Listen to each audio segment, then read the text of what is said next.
Okay, it's 5 o'clock. I call the meeting to order. Would everyone please stand for the Pledge of Allegiance?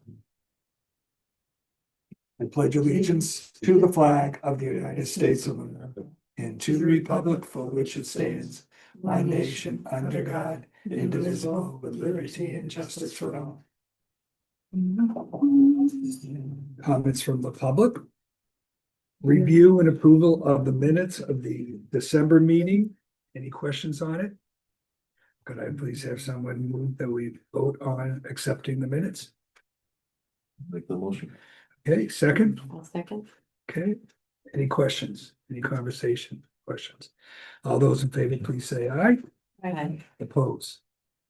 I'd like to wish, my chairman's comments is twofold. I'd like to wish everyone a healthy and a happy June 2026. I can't believe how fast the calendar goes.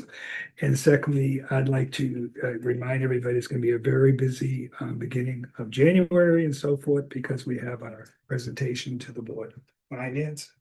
There's lots of planning on really good things here, and we want to support and so forth, so keep in mind. Okay.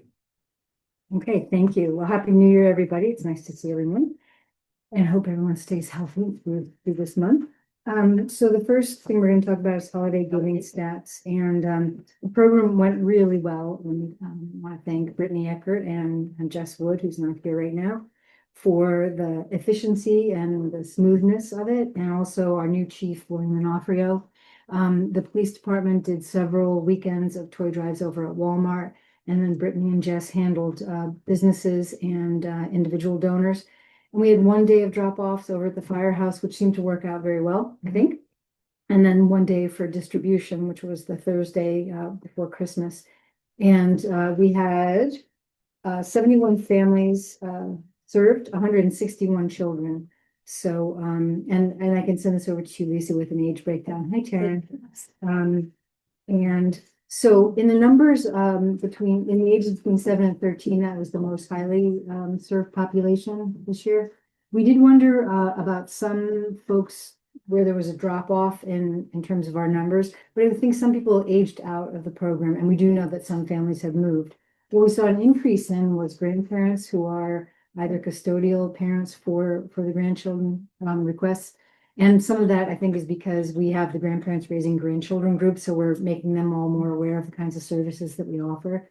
And I know the grandparents were very grateful for that, because sometimes they struggle with wanting to give their grandkids something but not being able to afford that. So that was wonderful. I want to thank the schools for all the coordination on your end. It was wonderful. And we had 2 bilingual coordinators that have been working with us through ARPA from the school as well, Ms. Santa Pietro and Melissa Vasquez McCoy. So that really helped with filling out the forms and just making that ease of introduction and connection so much better. Is there anything you'd like to add? Or It was super helpful to have a lot of the schools and also having some of the students within the YPAC group as well helping. They were able to really help with the teenage of what they would want or need. So we did send them out, go shopping, which they enjoyed as well, which was nice to bring back because they absolutely loved it. So it was great. It was great process all over. Good, thank you. So we're going to meet again after, I think actually tomorrow, to talk about kind of processing how the whole thing went and what areas we can either tighten up next year, or it hadn't been back over here since 2019. So for the first year, hi, Lieutenant Lardo, for the first year coming back over, we were just talking about holiday giving, Lieutenant Lardo. Maybe if you want to say anything about it from the police end.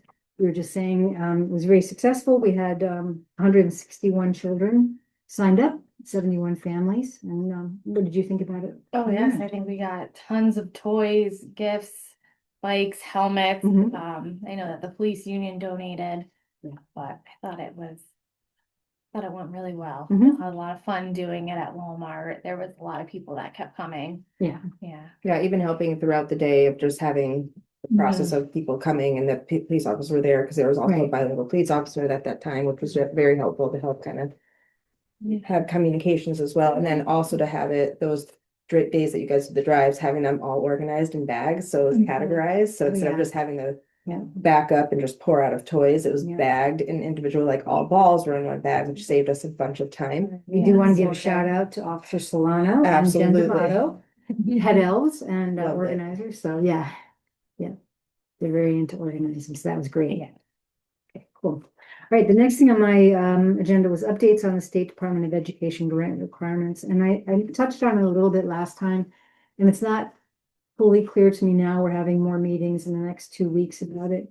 But the State Department of Education grant is our largest grant. Currently it totals about $45,000. And they've made a shift within the last, I would say, 2 years, where the emphasis is more on youth diversion teams versus potentially all the other things it was before, like positive youth development. Although all of that still falls under the heading of the youth diversion team. So one area that I really need to work on the inroads is with the schools around truancy and attendance and meeting with the superintendent to discuss, how can we offer our services? What's the best way to implement that either within the school or communicating that to parents? And I think once we can iron out a few of those things that will, it's a useful program. I'm just not sure how the school is envisioning utilizing us.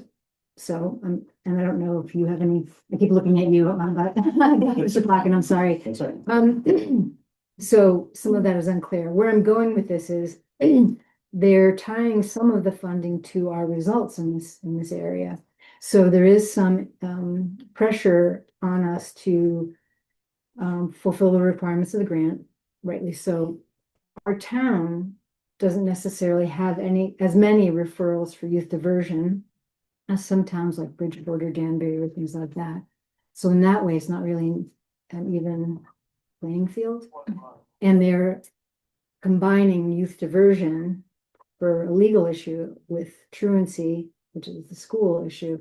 And so it's not super clear how to handle some of these things. And I know with Lieutenant Millardo and the chief and I we're working on the diversion piece of it. So I'll have a better, more cogent presentation for you next time, but you can tell from how I'm talking that it's not clear what they're hoping that we're going to do and what they need us to do and how the money is tied to that. Because it wouldn't really be fair if we didn't have a lot of referrals to take our money, which is what we use to fund, primarily fund all the positive youth development programming. It's almost like if you don't have the reactionary stage, you can't do the proactive stage. Right. That Right. seems odd. Right.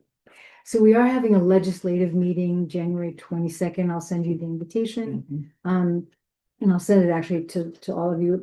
It's 9:30 in the morning. I don't anticipate you'd all be able to come on, but it will be recorded. So we'll share that with you after. Because at the legislative level last year, there were some cuts made to Youth Service Bureau funding in the state, which we are concerned about.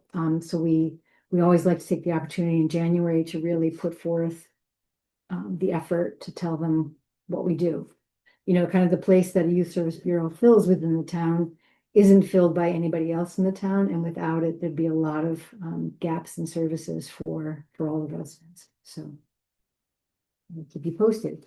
The budget presentation is January 27th. They're going to let me know if it's 6 or 6:30. There's a little bit of a scheduling snafu right now, so I will make sure I clarify the time and get that out to you. Part of a concern over at the town side is that so we do revenue projections for our clinical services, and within the last 3 years or so, the shift between the clinical services here and then what we provide in the school has gone more heavily towards the school where we don't bill for services.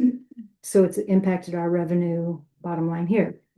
So part of the conversation going forward is to ensure that we do get a payment from the Board of Ed for the year, but to make sure that it compensates the services at the rate that they need to get paid. So part of my planning, it relates to point number 4 here, discussion about residency requirement for clinical services, is that prior to now, we've always had only Old Saybrook residents could have clinical services here. And I met with the Board of Selectmen to ask if we could no one really understood necessarily when that came into practice or why. I can imagine why it did at the beginning, because the town wanted to make sure that any money that was being assigned to the agency was going to the benefit of the residents. So with insurance reimbursement, I asked if that could be relaxed, because we get calls all the time from a lot of different towns, people looking for services. And other youth service bureaus don't have the residency requirement and do help each other out when there's an overload and a wait list. So Carl said that we could lift that requirement. So currently we're meeting to put policy into place for how we would vet those calls, so that Saybrook residents do get priority, and that certainly the school-based age range is our primary focus. And then anything over that, we'd have a policy for how to do that. So we're also now listed on Psychology Today, so we'll come up in searches for services. So I think that will be actually good for us. So any questions about that part, or? That was a lot of info. I don't know about you, but yesterday it was a really long day coming back. I worked all the way through the holiday, but I was like, oh my gosh, you know. It makes what you just have been talking about, especially since so much is now in the schools, whether they get paid, whether they give us money here on this side, whatever, if that happens, but you still need to provide your services from John Q. Public. Mhm. So I think you're approaching it wisely. Right. I mean, to try to make sure that Mhm. the town government realizes we have to have more money for here. Well, that's not the way it was. It's so when they shifted us over to the town government, Yeah. like 3 or 4 years ago. So now there's some concern that there had been a surplus that could offset any shortages, Mhm. right? But that's dwindling. So if we continue to fall short, then we're running as a liability. So they're not going to give us more money. Okay. They want us to generate more money. That makes sense? Yeah. Yeah. So there's an expectation, which I don't argue with. But yeah. Mhm. But yeah, we can talk later. Does the residency requirement not being in place have the potential to generate more? Oh, yeah. Right, Yeah, so, yeah. okay, so Yes, Yeah. exactly. And when I gave the current projection, our clinical services were at an all-time high coming through 2019, 2020, and 21.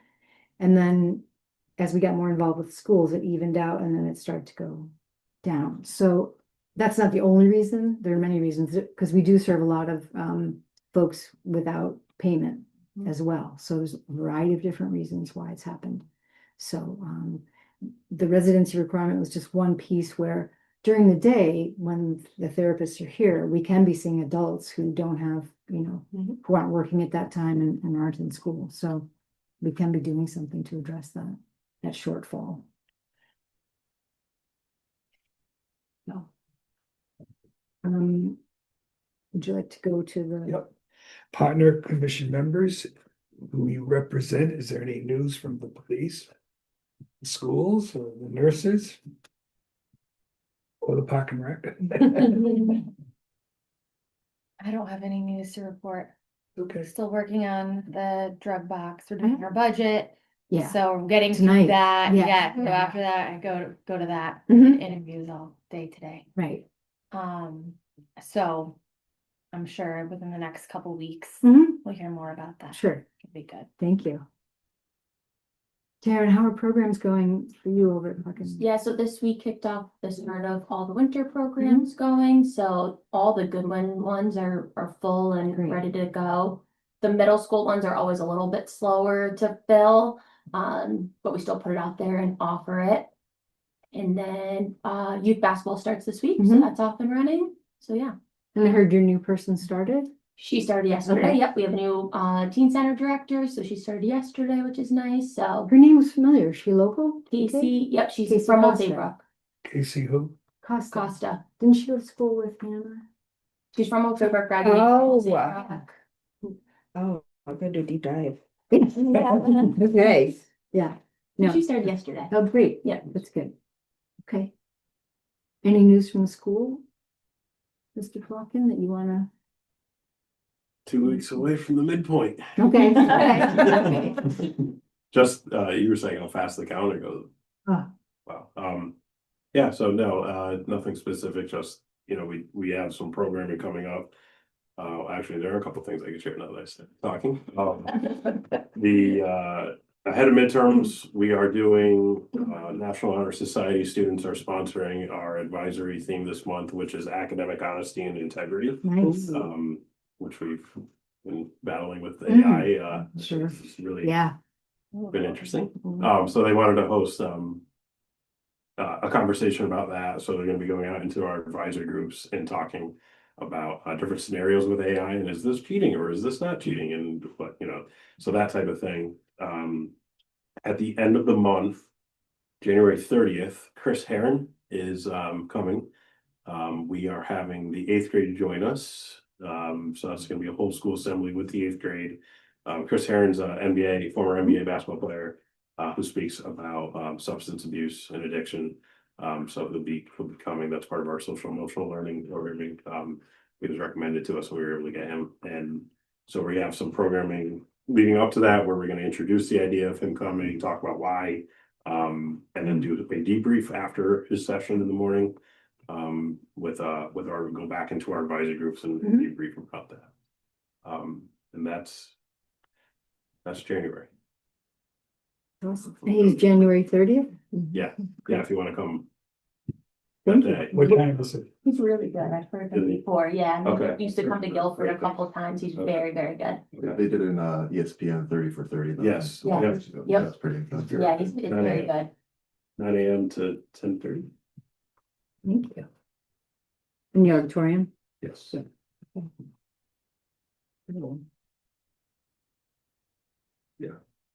Okay, Basketball season, so. yeah. 7 o'clock game tonight. Yes.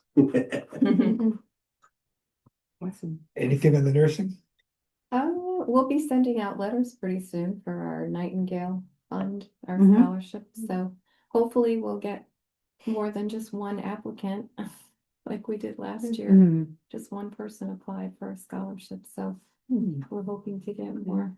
What's the trend in nursing right now? Well, I know it goes back and forth, but when my Yeah. niece was going to college, it needed nurses really bad. Still, A lot of that's incentives. still the same. Yeah. It's still. the 2 weeks same. before Christmas, Washington said it's no longer a profession. Right, yes, As we have yeah, third granddaughter graduating as a Yeah. nurse. that was not good. Mhm. No, along with social workers as well. Mhm. So, yeah, it's true. So, anyway, we'll be sending out those letters and hopefully we'll get some applicants. Okay. So. Schools. We're grateful for Mm. everything that happened with the holiday giving. It was very helpful to have bilingual people part of that to help a lot of our families. We also had a holiday boutique where we had the children come in and they were able to choose gifts for their immediate family members, and we helped them wrap them and bring them home. They seemed very excited to do that. We are just kind of bracing for spring. Mm. I know we just got back, but spring seems to really be very busy by us, and it's good busy. Yeah. Uh, Is the early spring when you do some of the screeners?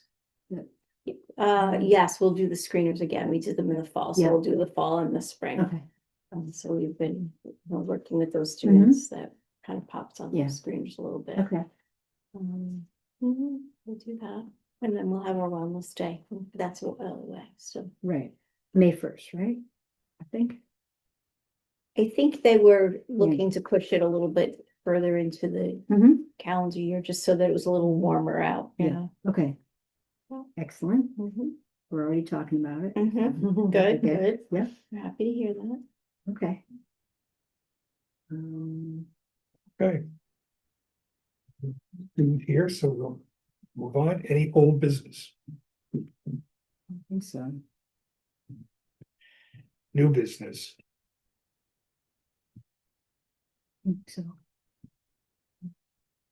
We do have a half day or a trip to tubing on the 23rd, so that is for high school students. So it's gonna be at night from 7 to 8:45. We got that time slot, so it's under the lights with music blaring, so that's for some high schoolers. Some of them were very interested, and we have a couple of people on list right now, but the registration will be coming up most likely tomorrow. when do you do that? The 23rd of January, so in a couple weeks. Tubing on, Yeah, so at At Powder Powder Ridge. See, Yeah. I did the Down same. the ocean. where are we going? That's not, Tubing, same. tubing, sorry. No tubing. Yes, tubing. then That you put makes more flyers sense. up on the bulletin board. Yep, bulletin boards will be. Oh, no. filled. Kids will have one on the. We also have the child, CPS, what's that acronym? Collaborative. Collaborative communities, partners. Yeah. Yep, that one. The 26th from 6 to 8 at Youth and Family Services, that is for registrations. It's called Collaborative Parenting Strategies, and Davina McCall is the facilitator. She's been doing it for 20 years or more. And used to do it only in person, and then through COVID, it changed. This one's gonna be in person because she does find that to be the most effective. So, we thought we'd offer this space and see if we can, gather more interest in people coming to that. Yep, and then we'll be working on a vaping presentation, either before or after the PTO meeting in February. Some of our white packers will also be presenting some of the information as well to parents. We should get them for wellness though too. Yeah, I already got that. Okay, all right. So yeah. That's what's coming up the pipeline for us. Okay. And the half day trip in February will be bowling. That's been a big request from the middle schoolers. They're very excited And about it. that, you better sign up our student rep. He should, but it's for middle schoolers. Oh, okay. So I know. It was his idea, okay. So yeah, Okay. like can we Maybe tackle it's that with community You can center. be, yeah, Could you be can be a a- helper. And then, yeah. All for that. So Okay. Do you bus the kids to the place? we take the vans over. So they don't do reservations. It's first come, first served. So I have to call first thing in the morning and make sure I mean, they should be completely fine only because it's during the school day and there's not usually half days for other schools at that time period. Because I tried calling, they can only make reservations after 7. So that's why we're kind of keeping it somewhat tight and clean just in case they don't, and then we'll go with the Norwich most likely if that's. And so if the programs gather enough interest, we can rent a bus. We're not starting out that way Yeah. because then it's harder to cancel. and Cancel, we don't have absolutely. enough. Absolutely. So, we're starting with small groups and then the ones that are real popular. we certainly I would think that bowling for middle school kids Be would be fun. very We popular. used to be really, Yeah, I we know. did it here, yeah. Yep. So okay. that's it. Any other old business? I think so. Any new business, advocacy, report of anything from anyone? Reminder that our next meeting is February 3rd, 5 o'clock. I have a motion to adjourn. David Plotkin, second. Lisa, that's all those in favor, please say aye. Have a great month.